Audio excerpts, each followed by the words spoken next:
रामकृष्ण परमहंस भोजन के विषय में बहुत लालायित रहते थे। वो जब धर्म की चर्चा में अपने शिष्यों के साथ बैठे होते थे तो उठ के चौके पे चले जाते थे और अपनी पत्नी शारदा को पूछते थे कि भोजन में क्या बनाएं। शारदा उनसे बहुत परेशान थी कि आप धर्म की चर्चा से उठकर भोजन की चर्चा में लग जाते हैं।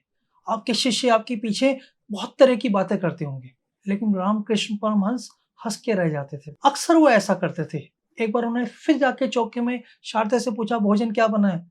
तो शारदा ने फिर वही बात दोहराई कि आपके पीछे आपके शिष्य आपकी बुराई करते हैं। तो रामकृष्ण ने कहा, हे पगली, तुझे पता नहीं है, मेरे इस जीवन के सभी ध्येय पूरे हो गए हैं, सभी मकसद पूरे हो गए हैं, लेकिन मुझे अभी नरेंद्र का इंतजार है। नरेंद्र अर्थात विवेकानंद का। जब तक वो नहीं आता मैं यहाँ से जा नहीं सकता हूँ। इसलिए जानबूझकर मैंने भोजन से अपना लगाव बना रखा है। और ये समझ ले, जिस दिन ये लगाव मेरा खत्म हो जाएगा उसके 3 दिन के बाद मैं मर जाऊंगा।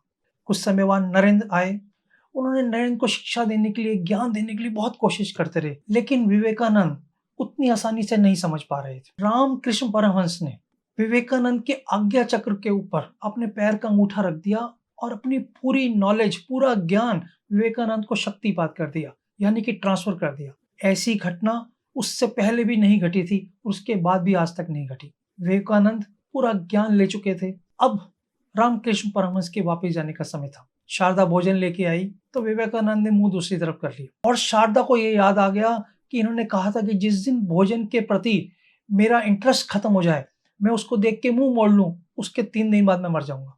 शारदा के हाथ से थाली छूट गई और उसके ठीक 3 दिन बाद रामकृष्ण परमहंस की डेथ हो गई, देहांत हो गया। इस कहानी से ये शिक्षा मिलती है कि बहुत सारे ज्ञानी लोग जो हैं छोटी उम्र में ही मरते रहे हैं। रामकृष्ण परमहंस की भी जो डेथ हुई वो कैंसर की वजह से हुई। स्वामी रामतीर्थ, स्वामी विवेकानंद जी छोटी उम्र में मरते रहे, क्योंकि जब ज्ञान लेने हम आए हैं, अपने को जानने आए हैं, जिस उम्र में जितनी जल्दी वो मिल जाता है, उसके बाद इस जीवन में, इस शरीर में, इस संसार में रहने का कोई भी मकसद नहीं रह जाता। इसलिए आप भी अपने जीवन के मकसद को पूरा करने के लिए प्रयत्न करें।